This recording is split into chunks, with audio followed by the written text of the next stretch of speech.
பார்த்து வருகிறோம். அமலாக்கத்துறை அலுவலகத்தில் ஆட்சியர்கள் ஆஜராகி இருக்கிறார்கள். அந்த அண்மை செய்தியை பார்த்து வருகிறோம். மணல் குவாரி முறைகேடு வழக்கு தொடர்பாக 5 மாவட்ட ஆட்சியர்களுக்கு அமலாக்கத்துறை அனுப்பிய சம்மன் தொடர்பாக இன்று அமலாக்கத்துறை அலுவலகத்தில் ஆஜராகி இருக்கிறார்கள் 5 மாவட்ட ஆட்சியர்கள். அது குறித்தான அண்மை செய்தியை பார்த்து வருகிறோம். சட்டவிரோத மணல் குவாரி வழக்கில் 5 மாவட்ட ஆட்சியர்கள் அமலாக்கத்துறை முன் ஆஜராகி இருக்கிறார்கள்.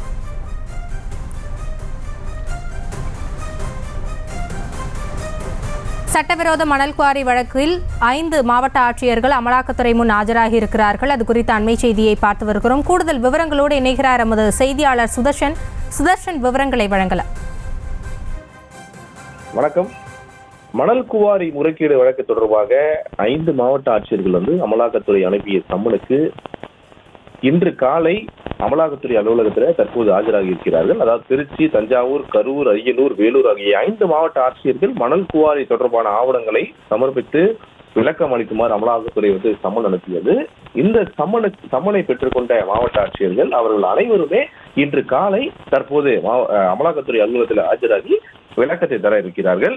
வேலூர் மாவட்ட ஆட்சியர் சுப்புலட்சுமி உட்பட 5 மாவட்ட ஆட்சியர்கள் நேரில் ஆஜராகிறார்கள். மணல் விற்பனையில முறைகேடு கூறி கடந்த ஆண்டு செப்டம்பர் மாதம் அமலாக்கத்துறை மணல் குவாரி அதிபர்கள் மற்றும் பல்வேறு இடங்கள்ல சோதனை மேற்கொண்டு முக்கிய ஆவணங்களை பறிமுதல் செய்தது.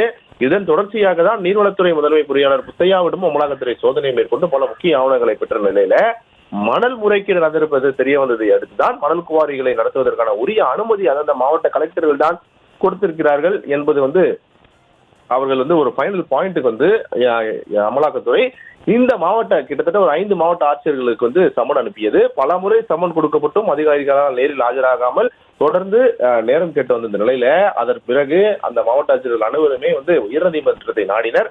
உயர்நீதிமன்றம் மாவட்ட ஆட்சியர்களுக்கு ஆதரவாக தான் தீர்ப்பளித்தது. இந்த நிலையில அமலாக்கத்துறை இந்த உயர்நீதிமன்றத்துடைய உத்தரவை எதிர்த்து உச்சநீதிமன்றத்தில் மாவட்ட ஆட்சியர் விசாரணைக்கு ஆஜராக வேண்டும் என்ற வழக்கு தொடுத்திருந்தார்கள். அதன் அடிப்படையில உச்சநீதிமன்றம் உயர்நீதிமன்றத்துடைய தீர்ப்பை ரத்து செய்து 5 மாவட்ட ஆட்சியர்களுமே அமலாக்கத்துறை விசாரணைக்கு ஆஜராக வேண்டும் என்று கடந்த வாரம் உத்தரவிட்டிருந்தது. இந்த நிலையில தான் அவர்கள் உத்தரவிட்டதன் பேர்ல இந்த 5 மாவட்ட ஆட்சியர்களும் நுங்கம்பாக்கத்தில் இருக்க தற்போது அமலாக்கத்துறை அலுவலகத்தில் ஆஜராகி இருக்கிறார்கள். ஆஜராகி அவர்களுடைய விளக்கத்தை அளிக்க இருக்கிறார்கள். திருச்சி, தஞ்சாவூர், கரூர், அரியலூர், வேலூர் ஆகிய 5 மாவட்ட ஆட்சியர்களுமே தற்போது நேரில் ஆஜராகி இருக்கிறார்கள். அதாவது வேலூர் மாவட்ட ஆட்சியர் சுப்பு, தஞ்சாவூர் மாவட்ட ஆட்சியர் தீபக் ஜேக்கப், கரூர் மாவட்ட ஆட்சியர் தங்கவேல், அரியலூருடைய மாவட்ட ஆட்சியர் ஆனி மேரி ஸ்வர்ணா மற்றும் திருச்சியுடைய மாவட்ட ஆட்சியர் பிரதீப்குமார் கிட்டத்தட்ட ஒரு 5 பேருமே நேரில் ஆஜராக இருக்கிறார்கள். தொடர்ந்து இவர்கள் கொடுக்கக்கூடிய விளக்கத்தை அதன் பிறகு அமலாக்கத்துறை அடுத்த கட்ட நடவடிக்கை எடுக்க இருக்கிறது. இது தற்போது இந்த 5 மாவட்ட ஆட்சியர்கள் நேரில் ஆஜராகி அவருடைய முழு விளக்கத்தையும் அளிக்க இருக்கிறார்கள்.